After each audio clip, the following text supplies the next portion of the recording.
मिश्र जी की कृतियाँ, यानी पंडित प्रताप नारायण मिश्र जी की कृतियाँ, यानी कौन कौन सी रचनाएं इन्होंने लिखी हैं। तो सबसे पहले देख लेते हैं बच्चों निबंध। निबंध कौन कौन से लिखे हैं? पहला ही आप पढ़ोगे बात, आपके कोर्स में बात जो है वो एक निबंध है, ठीक। दूसरा है बुढ़ापा है, दांत हैं, भौं है, रिश्वत है, बंदरों की सभा है, मुछ और धोखा, ये सारी क्या है बच्चों? इनकी निबंध हैं। दूसरा है बच्चों पद्य नाटक। तो पद्य नाटक कौन सा लिखा है इन्होंने? संगीत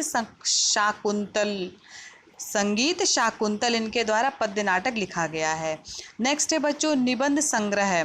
तो निबंध संग्रह कौन सा? प्रताप समीक्षा, निबंध नवनीत और प्रताप पीयूष द्वारा इन्होंने क्या क्या लिखे हैं? निबंध संग्रह हैं।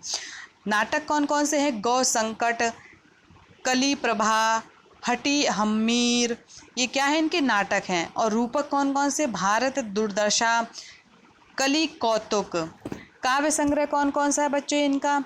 तो रसखान शतक, प्रताप संग्रह। काव्य रचनाएं कौन कौन सी हैं बच्चों? प्रताप लहरी है, शैव सर्वस्व है, मन की लहर है, दंगल खंड है, श्रृंगार विलास है, प्रेम पुष्पावली है, तुन्य नहीं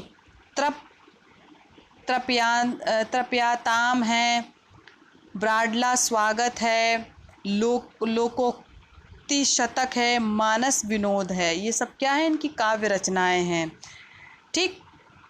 नेक्स्ट इनकी रचनाएं कौन कौन सी हैं? जो देखिए संपादन क्या किस किस का किया इन्होंने? हिंदुस्तान का किया, ब्राह्मण का किया है, ठीक है। नेक्स्ट इनकी कहावतों पर जो निबंध है वो है समझदार की मौत और मरे को मारे शाह मदार इनकी कहावत पर निबंध है। दूसरा है बच्चों अनुदित ग्रंथ व जीवन चरित्र कौन कौन से हैं इनके? तो कथा माला है, नीति रत्नावली है, राधा रानी है, राज सिंह है, पंचामृत है,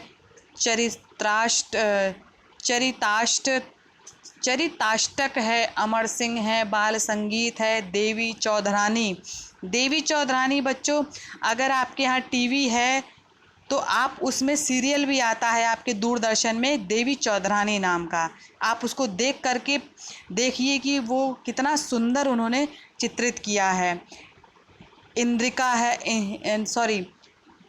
इंदिरा है, वचनावली है आदि प्रमुख हैं। मिश्र जी ने बंगला के अनेक ग्रंथों का भी हिंदी में अनुवाद किया है बच्चों। बहुत सारे इन्होंने रचनाएं रच डाली अपनी छोटी सी उम्र में। अब बच्चों देखते हैं इनकी भाषा कौन सी थी जो इन्होंने प्रयोग में ली थी। तो पंडित प्रताप नारायण मिश्र की भाषा जो थी वो प्रवाह युक्त थी, मुहावरेदार थी और सुबोध है। भाषा की दृष्टि से मिश्र जी ने भारतेंदु हरिश्चंद्र जी का अनुकरण किया है, ठीक। जनसाधारण तक अपना संदेश पहुंचाने के लिए उन्होंने अपनी रचनाओं के सामान्य बोलचाल की भाषा का प्रयोग किया ताकि जो उनकी विचार हैं वो सामान्य जनमानस तक पहुंच जाएं। मिश्र जी ने अपने रचनाओं में जगह जगह पर कहावतों, मुहावरों व देशज शब्दों का प्रयोग प्रचुर मात्रा में किया है। इनकी रचनाओं में संस्कृत, उर्दू, फारसी, अंग्रेजी और बांग्ला भाषा का प्रयोग मिलता है। मिश्र जी का ध्यान जो है भाषा के निर्माण और परिष्कार की ओर नहीं था।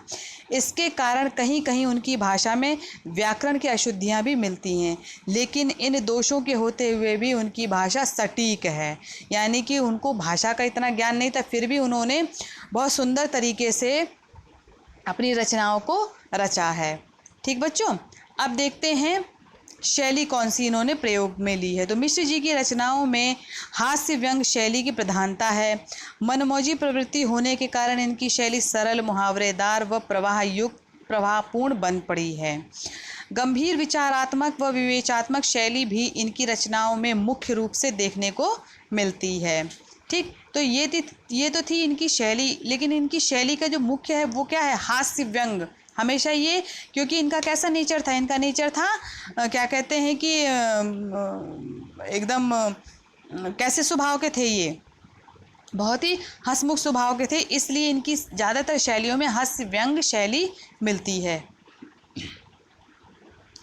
फिर बच्चों आता है इनका हिंदी साहित्य में स्थान क्या है। तो भारतेंदु युग के साहित्यकारों में मिश्र जी का नाम अग्रणी है। इन्होंने हिंदी साहित्य की सेवा संपादक, निबंधकार, नाटककार और कवि के रूप में की है। अल्पायु होते हुए भी मिश्र जी ने हिंदी साहित्य के प्रचार प्रसार में विशेष योगदान दिया है, अतः एक महान साहित्यकार के रूप में इनका योगदान सदैव याद किया जाता रहेगा। बच्चों, ये इन्होंने जो अपना जो कार्य किया है, इसकी वजह से इन्हें आज भी क्या कहते हैं मान सम्मान दिया जाता है। और इनके द्वारा बच्चों लिखा गया पाठ, जो कि निबंध के रूप में लिखा गया है, उसका नाम है बात। वो मैं आपको अगली कक्षा में पढ़ाऊंगी। यहाँ तक कि जो मैंने जीवनी पढ़ाई है, ये आप अपनी नोटबुक में लिखेंगे, ठीक है, और मुझे दिखाएंगे। धन्यवाद बच्चों आज की कक्षा के लिए।